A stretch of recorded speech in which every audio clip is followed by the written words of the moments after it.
Accompagner les petites entreprises dans leur transition écologique et sociale. Timothée Elkel, bonjour. Bonjour. Vous êtes cofondateur de R3 Impact.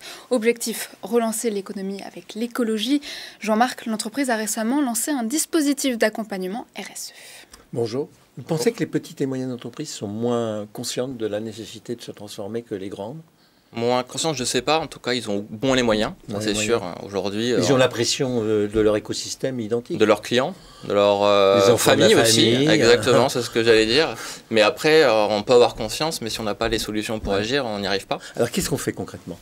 Nous, ce qu'on propose, c'est de leur dire, avec nous, on va essayer de réduire le coût d'un accompagnement conseil en développement durable de 2 à 4 par rapport à ce qu'on peut trouver sur le marché pour pouvoir permettre de rendre accessible cette transition aux petites TPE, PME.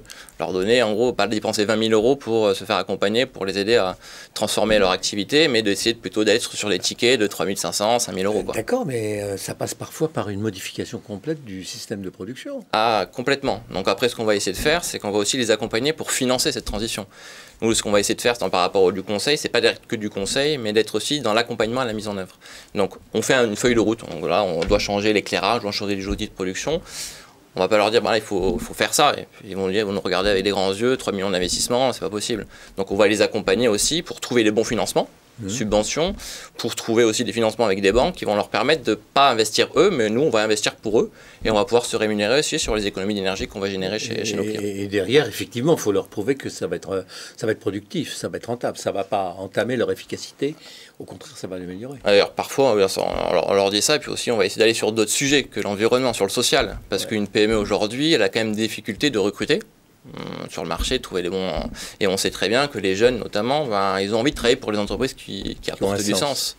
Et de la motivation, de l'implication, c'est aussi ça, l'écologie. Parce que ça, en écologie sociale, on est très en retard. En France, non. Non, en France, on est en retard comme tout le monde. On est un peu moins en retard qu'on va dire que le monde entier. Mais aujourd'hui, la planète est en retard. La France, on est parmi les premiers. Mais ça reste un peu nul par rapport à ce qu'on aurait besoin de faire si on souhaite vraiment offrir aux générations futures un monde dans lequel on a envie de vivre. J'ai vu que vous êtes accompagné par BPI. Oui.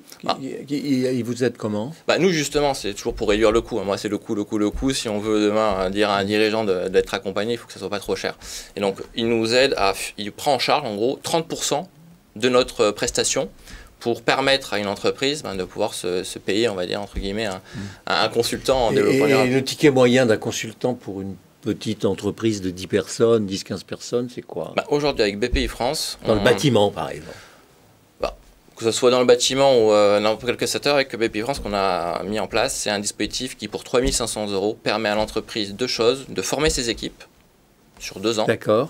Et de l'accompagner, d'avoir un consultant qui est dédié, qui vient chez lui, qui regarde un peu ce qu'il fait de bien, pour déjà valoriser ce qui est déjà de bien, et puis après l'aider à dire, ok, mais comment on fait de mieux, quel plan d'action, quelle feuille de route on structure. Donc c'est vraiment des coûts qui sont limités, justement, pour accélérer cette transition sur les TPE et les PME. Et il y a une mesure du résultat?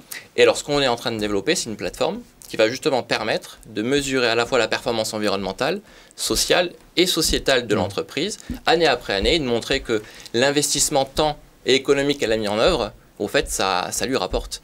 Et c'est ce qui est compliqué avec le développement durable, c'est que la mesure, c'est un peu le nerf de la guerre, et pour l'instant, on a encore du mal. Donc il y a pas mal d'initiatives qui sont en cours. Si on ne mesure pas, on peut raconter ce qu'on veut. Et c'était ça le problème, c'est que pendant 10 ans, ça fait 10 ans que je fais ça, franchement, la plupart du temps, ça reste un peu des vieux pieux. Donc, si on ne prend pas la température du patient, on est incapable de savoir si la fièvre est tombée. Mais mesurer l'immédiat, c'est compliqué. R3 Impact, le 3 veut dire quoi là? C'est relancer. Repenser et régénérer. Relancer, repenser et régénérer. Tout un programme de vie, ça. C'est, on va dire, notre programme sur les 10 ans. Bon, r3impact.com r3impact.fr. Merci. Merci Timothée Elkel. Je rappelle que vous êtes cofondateur de R3 Impact, spécialisé dans la transition écologique et sociale.